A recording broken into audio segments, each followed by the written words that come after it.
Hello students, welcome back to chemistry classes. आज बच्चों हम न्यूमेरिकल स्टार्ट करेंगे। कल हमने लास्ट वीडियो में line spectra of hydrogen atom के बारे में स्टडी किया था। तो उस line spectra of hydrogen atom में अगर आपने रेडिएशंस की वेवलेंथ फाइंड आउट करनी है, जब इलेक्ट्रॉन एनर्जी ऑब्जर्व करता है, लोअर एनर्जी लेवल से एक्साइटर स्टेट में जाता है, तो वो कैसे फाइंड आउट कर सकते हैं? उसके लिए रैडबर्ग ने एक सिंपल इक्वेशन दी थी। वो सिंपल इक्वेशन क्या थी हमारे पास? 1 lambda is equal to R means Rydberg constant, 1 n1 square minus 1 n2 square into z square. n1 means ground state, n2 means excited state, z means atomic number. अब check कीजिए numerical में क्या है। Calculate the wavelength. हमने क्या find out करना है? Wavelength from the Balmer formula. Check कीजिए लास्ट वीडियो में जो हमने line spectra of hydrogen atom की स्टडी की थी, उसमें हमारे पास कई तरह की सीरीज आई थी। क्योंकि जब हाइड्रोजन एटम एटॉमिक फॉर्म में आएगा, मॉलिक्यूल से एटॉमिक फॉर्म में आएगा, इलेक्ट्रॉन जब एनर्जी एब्जॉर्ब करेगा तो वो डिफरेंट एक्साइटेड स्टेट्स में जा सकता है। तो वहां पे हमारे पास Lyman series, Balmer series, Paschen series, Brackett series, Pfund series और हैम्फ्रे सीरीज आई थी। उसमें बाल्मर सीरीज के लिए जो ग्राउंड स्टेट थी वो क्या थी हमारे पास? n1 = 2। तो बाल्मर फॉर्मूला में हमने वेवलेंथ फाइंड आउट करनी है। तो अंडरस्टूड है, अगर यहां पे अपने पास कोई भी एटम का या कोई भी एलिमेंट के बारे में नहीं बताया हुआ है, तो वहां पे z क्या होगा हमारे पास? 1, क्योंकि वो किसकी बात कर रहे हैं? Hydrogen atom. तो सब कुछ गिवन है यहां पे। z = 1 आ गया हमारे पास, n1 2 आ गया, और यहां पे this is n2, so n2 = क्या हमारे पास? 3। So 1 lambda is equal to r n1 square into n2 square minus n1 square into z square। इसको हम ऐसे लिख सकते हैं, ठीक? n2 square minus n1 square divided by n1 square into n2 square। तो 1 lambda क्या है हमारे पास? This one, then lambda is equal to जो वैल्यू डिनोमिनेटर में है वो न्यूमिनेटर में आ जाएगी, और जो न्यूमिनेटर में वो डिनोमिनेटर में। और z जहां पे हम 1 ले रहे हैं, तो हमारे पास क्या है? n1 square into n2 square upon n2 square minus n1 square. अब r क्या था हमारे पास? r = 1.09 इंटू 10⁻⁷ पर मीटर, और पर सेंटीमीटर में क्या था? 109,677 पर सेंटीमीटर। तो अब आप खुद चेक कीजिए, अगर वेवलेंथ मीटर में आएगी तो वहां पे हमें वैल्यू पर मीटर में लेनी पड़ेगी आर की। तो जब आर की वैल्यू अगर मैं पर मीटर में कंसीडर करूं तो 1.09 मींस अप्रोक्सीमेटली हम इसको 1 कंसीडर कर सकते हैं। सो यहां पे हम आर की वैल्यू क्या पुट कर सकते हैं? R = 1 into 10⁻⁷ per meter. So put this value and also put the values of n1 and n2. So lambda is equal to n1 क्या है हमारे पास? 2. So 2 the square into n2 क्या है? 3. So 3 the square divide by 1 into 10⁻⁷, यहां पे आएगा अपने पास 3 the square minus 2 the square। तो ये वैल्यू अगर मैं ऊपर लेकर जाऊं, साइन चेंज हो जाएगा। So lambda comes out to be 4 into 9 divide by, ये कितना आएगा? This is 9, this is -4, comes out to be 5 into 10⁻⁷, ठीक? सो ठीक, तो कितना आ रहा है? 7 पे जा रहा है, ठीक? 35, then 0.2 2. So 7.2 into 10 raised to power minus 7 metre. तो ये हमारे पास क्या भी है, वेवलेंथ. बहुत सिंपल सा न्यूमेरिकल हमने फर्स्ट डिस्कस किया है, बहुत ही सिंपल बेटा. सबसे पहले कंसेप्ट से भी पहले आपके दिमाग में फॉर्मूला होना चाहिए. अगर आपके दिमाग में फॉर्मूला नहीं होगा तो यहां पे आप वेवलेंथ फाइंड आउट नहीं कर सकते थे, चाहे आपके पास वैल्यूज गिवन हो. जैसे बाल्मर सीरीज के लिए सबसे पहले आपको सोचना पड़ेगा कि बाल्मर सीरीज हमने कहां पे स्टडी की, स्ट्रक्चर ऑफ एटम में. कौन से टॉपिक में, line spectra of hydrogen atom में. उस line spectra of hydrogen atom में N1 1 होता है लाइमन सीरीज के लिए, N1 2 होता है बाल्मर सीरीज के लिए. जैसे ये दिमाग में आएगी चीज, उसके बाद फॉर्मूला दिमाग में आना चाहिए, तो जाकर आप वेवलेंथ फाइंड आउट कर सकते हैं. Next numerical, again here we also going to find out wavelength. बिल्कुल वैसे ही जैसे हमने लास्ट न्यूमेरिकल किया है. अब इस न्यूमेरिकल में हमने क्या करना है, वेवलेंथ तो फाइंड आउट करनी है, लेकिन कौन सी सीरीज की. अगेन इस न्यूमेरिकल में भी हमने बच्चों वेवलेंथ फाइंड आउट करनी है, लेकिन इसमें हमारे पास बाल्मर सीरीज की जगह कौन सी सीरीज है, लाइमन सीरीज. तो अभी थोड़ा सा रिकैप कीजिए कि लाइमन सीरीज के लिए ग्राउंड स्टेट की वैल्यू क्या थी, N1 की value, N1 is equal to 1. मैं एक बार रिकैप करवा रहा हूं. बाल्मर सीरीज के लिए N1 इज इक्वल टू 2, फिर उसके बाद Paschen series N1 is equal to 3, means Paschen series के लिए ground state 3, Lyman Balmer Paschen, then bracket N1 is equal to 4, then P font N1 is equal to 5, P font series, not free fund. हम free के लिए N1 is equal to 6. तो यहां पे Lyman series की बात की हुई है, तो हमारे पास N1 is equal to 1. अब चेक कीजिए, यहां पे हमने वेवलेंथ फाइंड आउट करनी है. कहां पे, जब वहां पे इलेक्ट्रॉन की एक्साइटेशन कौन सी एक्साइटेड स्टेट में हो रही है, just next to ground state. N1 के नेक्स्ट जो स्टेट है that is first excited state, उसके लिए N2 की वैल्यू क्या होगी लाइमन सीरीज में, 3. ठीक, तो हमने लाइमन सीरीज के लिए वेवलेंथ फाइंड आउट करनी है, तो वेवलेंथ का फॉर्मूला बताइए. 1 upon lambda is equal to, so 1 upon N1 square minus 1 upon N2 square Z square.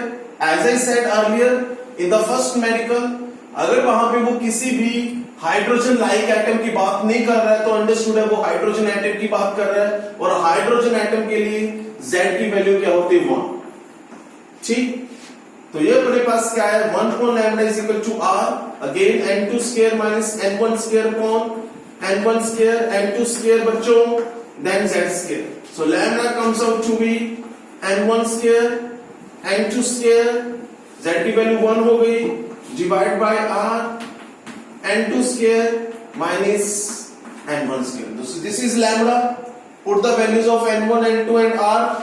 R की वैल्यू क्या आती है हमारे पास, रिकैप कीजिए, 1.09 into 10 raised to power 7 पर मीटर. और मैंने बोला था 1.09 को आप अप्रोक्सीमेटली क्या ले सकते हो, 1. So lambda comes out to be, तो ये अपने पास N1 की वैल्यू क्या है, 1.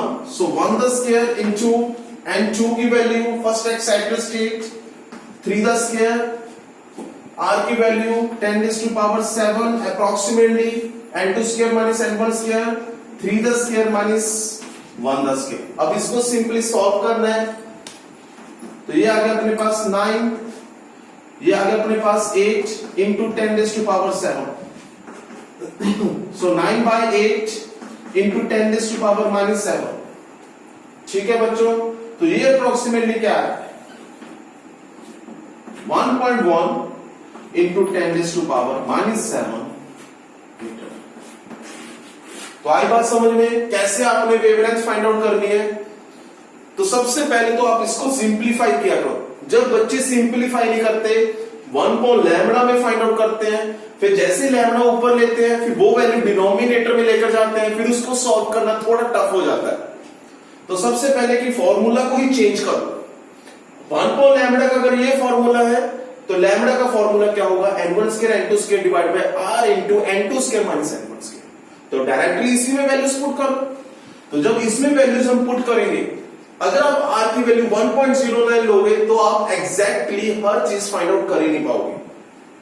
पॉइंट्स में कैलकुलेशंस में टाइम कंज्यूम होगा, और आपको मालूम है 1.09 अप्रोक्सीमेटली आप 1 के बराबर ले सकते हैं।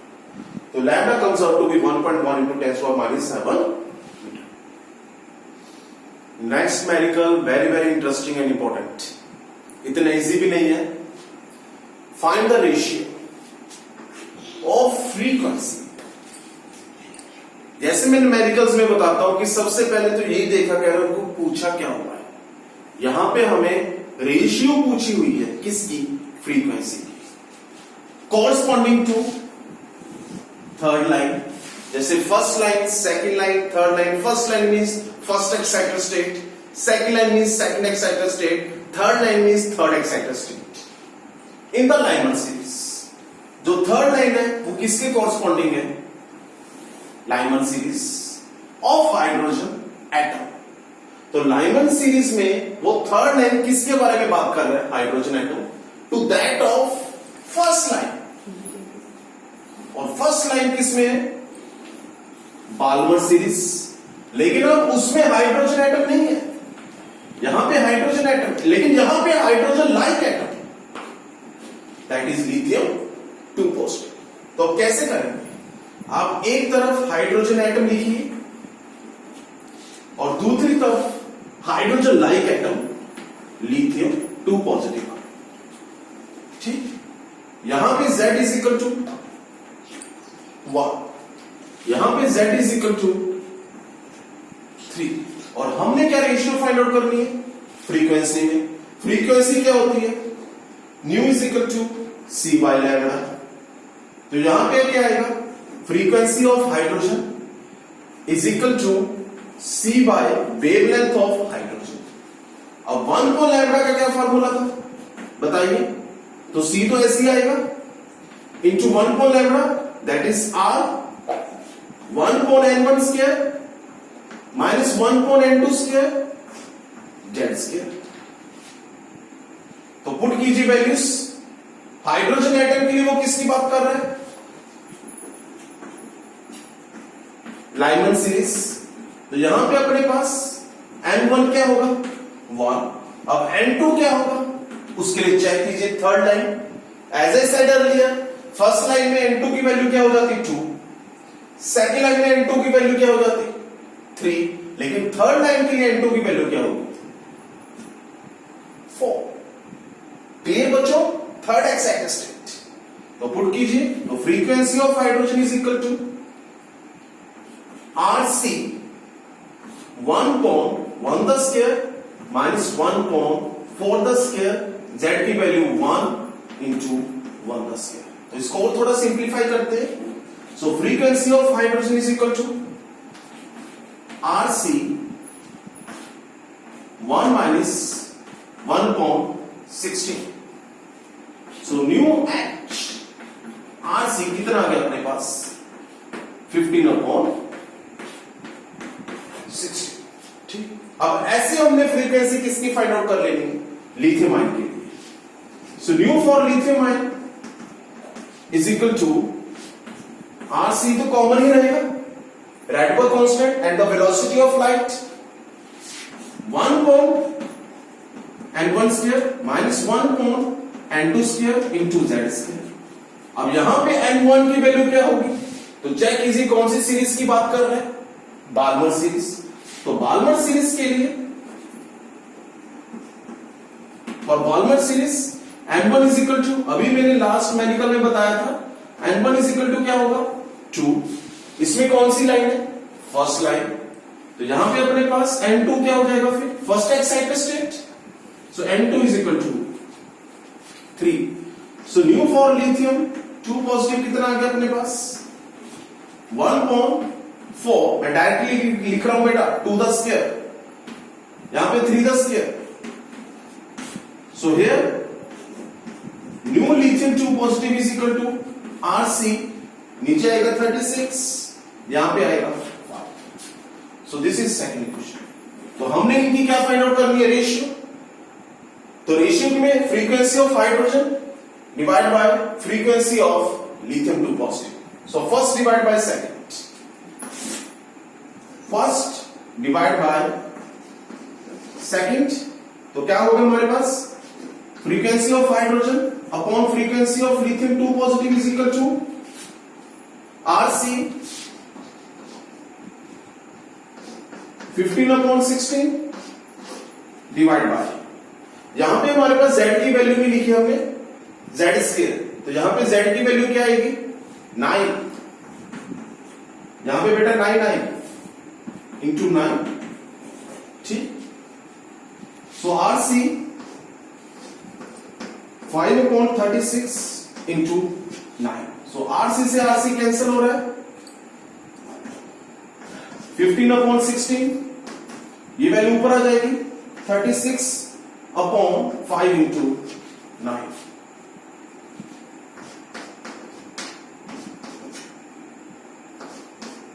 तो चेक कीजिए, जो रेशियो आ रही है हमारे पास,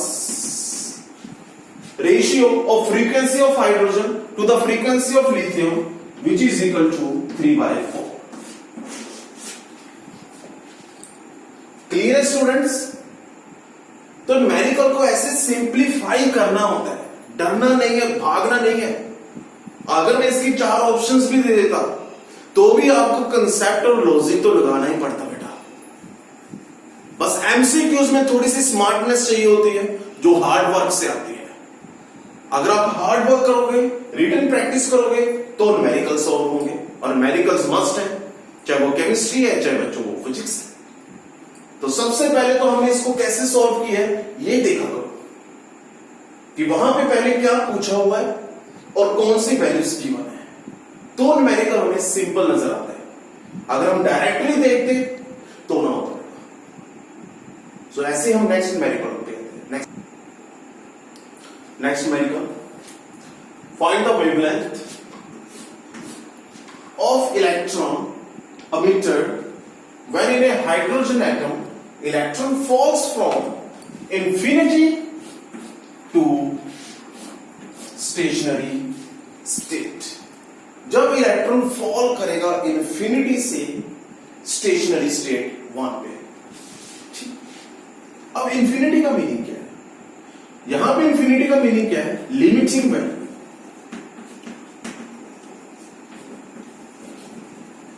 limiting value means electron atom से बाहर निकल गया है, वो किसी एनर्जी लेवल में नजर ही नहीं आ रहा है.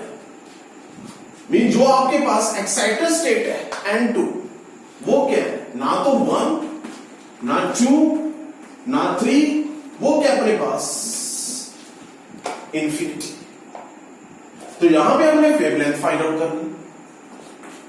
1 upon lambda is equal to R 1 upon N1 square minus 1 upon N2 square into Z square. Z की वैल्यू यहां पे hydrogen atom 1, N1 stationery state 1, N2 excited state infinity. 1 upon lambda is equal to 1.09 into 10 raised to power 7, 1 upon 1 the square minus 1 upon infinity the square, and 1 upon infinity is equal to 0. तो ये तो अपने पास 0 आ गया. इसको approximately 1 ले सकते हैं. तो क्या गया अपने पास, 1 upon lambda is equal to 10 raised to power 7, means lambda comes out to be 10 raised to power minus 7 metre. ठीक. एक इसमें और चीज में इंटरेस्टिंग आपको बताना चाहता हूं.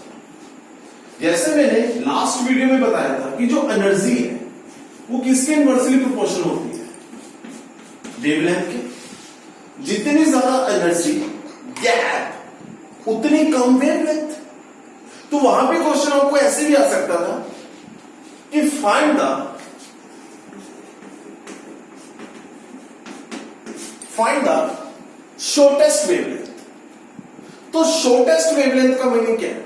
बहुत ही ज्यादा energy gap, means lower level से एक्साइटेड लेवल में एनर्जी गैप। तो अगर वहां पे शॉर्टेस्ट कह रहा है, शॉर्टेस्ट वेवलेंथ, तो अंडरस्टूड है कि वहां पे N2 क्या होगा अपने पास, इन्फिनिटी।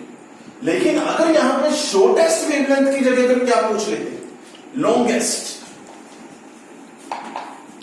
लॉन्गेस्ट बताइए लॉन्गेस्ट वेवलेंथ कब होगी? जब एनर्जी गैप बिल्कुल ही कम होगा। अब एनर्जी गैप बिल्कुल कम कैसे होगा? जब हम ग्राउंड स्टेट से नेक्स्ट लाइन पे जाएंगे, that is the first line, that is the first excited state.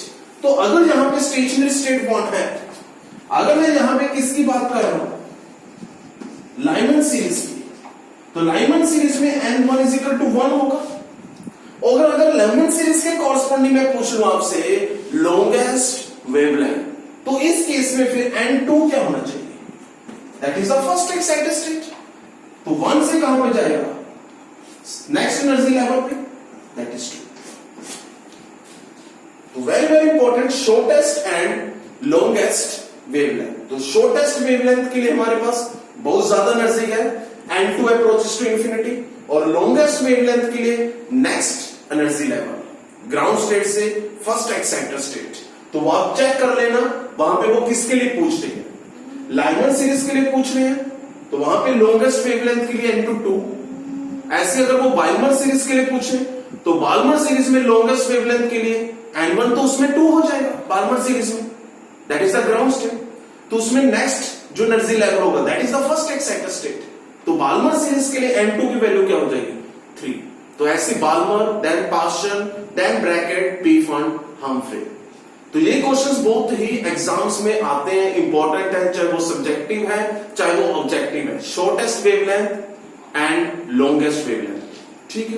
तो ये अपने पास कुछ न्यूमेरिकल्स थे जो हमने line spectra of hydrogen atom पे की।